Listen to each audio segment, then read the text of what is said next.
100 शब्द प्रति minute dictation start होगी 5 सेकंड बाद।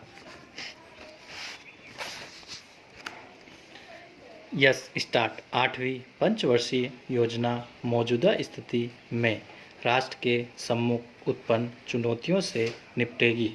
अभी हमें समाज के उपभोग की आवश्यकताओं को पूरा करने के लक्ष्य तक पहुंचने के लिए काफ़ी फासला तय करना है। गरीबी तथा अभाव यद्यपि कम हो गए हैं, फिर भी हालत चिंताजनक है। निरक्षरता खास तौर से महिलाओं में वैसे ही ज़्यादा है। बाल मृत्यु की ऊंची दर तथा बेरोजगारी चिंता का कारण बनी हुई है। राजकोष और बजट के बढ़ते घाटे, भुगतान संतुलन की शोचनीय स्थिति, मुद्रास्फीति अर्थव्यवस्था को अंतर्राष्ट्रीय स्तर पर स्पर्धा के लायक बनाने की चुनौतियों पर हमें तत्काल ध्यान होगा। इस परिप्रेक्ष्य में 8वीं योजना इस शताब्दी के अंत तक तकरीबन सभी के लिए रोजगार मुहैया कराने के उद्देश्य से रोजगार के पर्याप्त अवसर पैदा करने को प्राथमिकता देती है। इस लक्ष्य तक पहुंचने के लिए मजदूरी पर दिया जाने वाला रोजगार एक प्रमुख माध्यम होगा।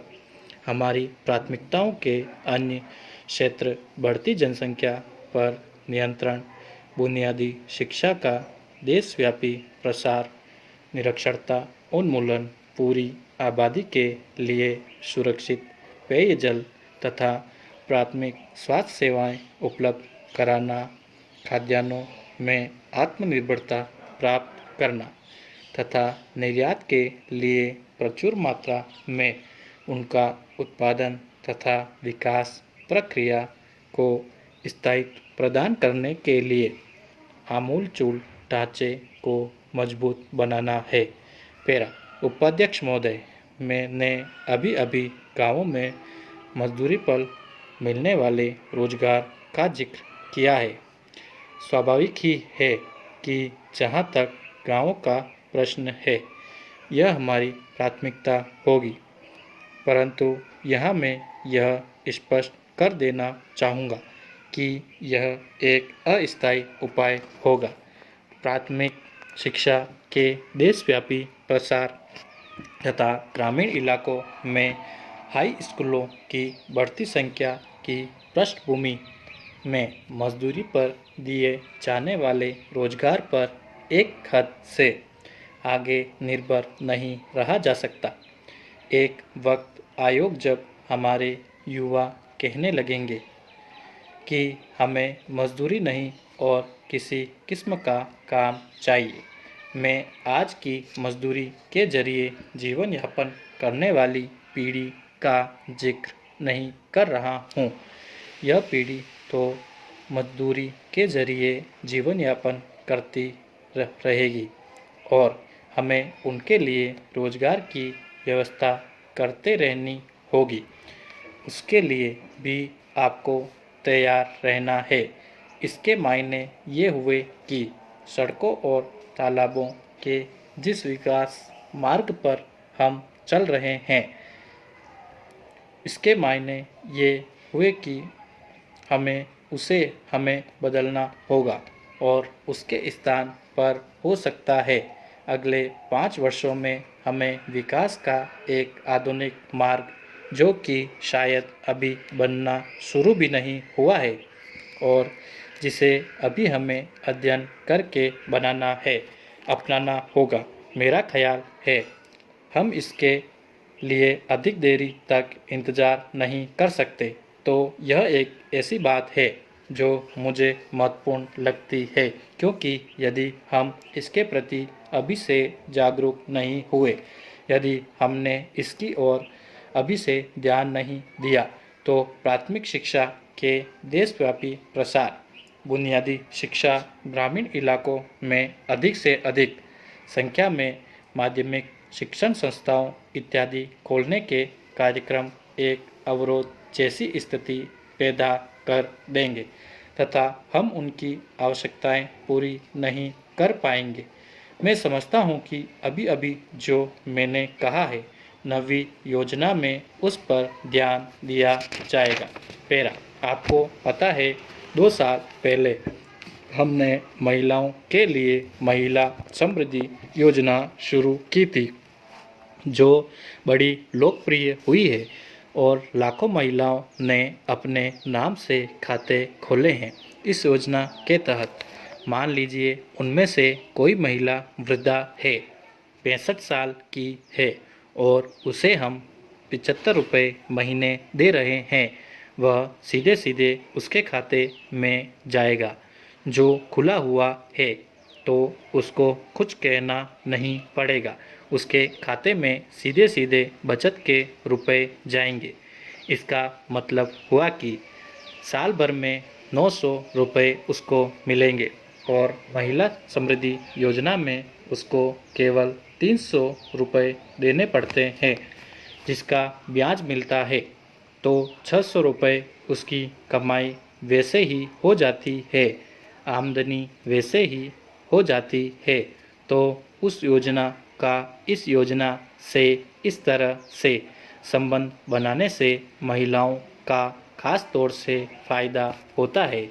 यह हुई एक योजना। इसे चलाएगा कौन?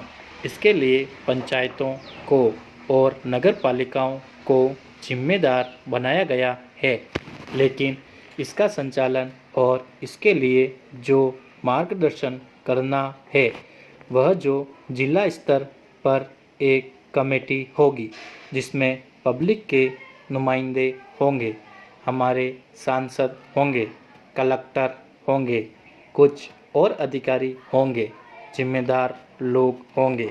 समय समय पर वे उनकी अपनी बैठक करेंगे और अगर इसमें कमियां होंगी तो वे उन्हें दूर करने की कोशिश करेंगे और अगर किसी की समझ में नहीं आता तो या कोई ऐसी बात हो जिस पर स्पष्टीकरण की आवश्यकता हो तो फिर उसमें मार्गदर्शन करेंगे और इसकी पूरी देख रेख करेंगे।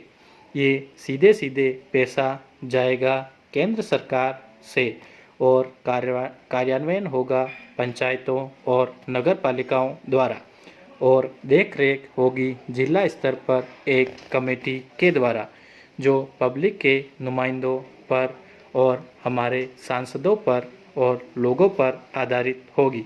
पैरा, दूसरी योजना है, मान लीजिए ऐसा कोई गरीब है, गरीबी की रेखा से नीचे परिवार को चलाता है, लेकिन अचानक उसकी मृत्यु हो जाती है। मृत्यु 2 तरह से हो सकती है। एक तो वैसे ही मृत्यु हो सकती है या किसी दुर्घटना के कारण हो सकती है। कहीं से गिर गया, कुछ हो गया और उस दुर्घटना के कारण अचानक उसकी मृत्यु हो गई, तो उसका परिवार भी निसहाय हो जाता है। जैसे बीमार पड़कर ऐसे ही मामलों में डेथ हो जाती है, मृत्यु हो जाती है।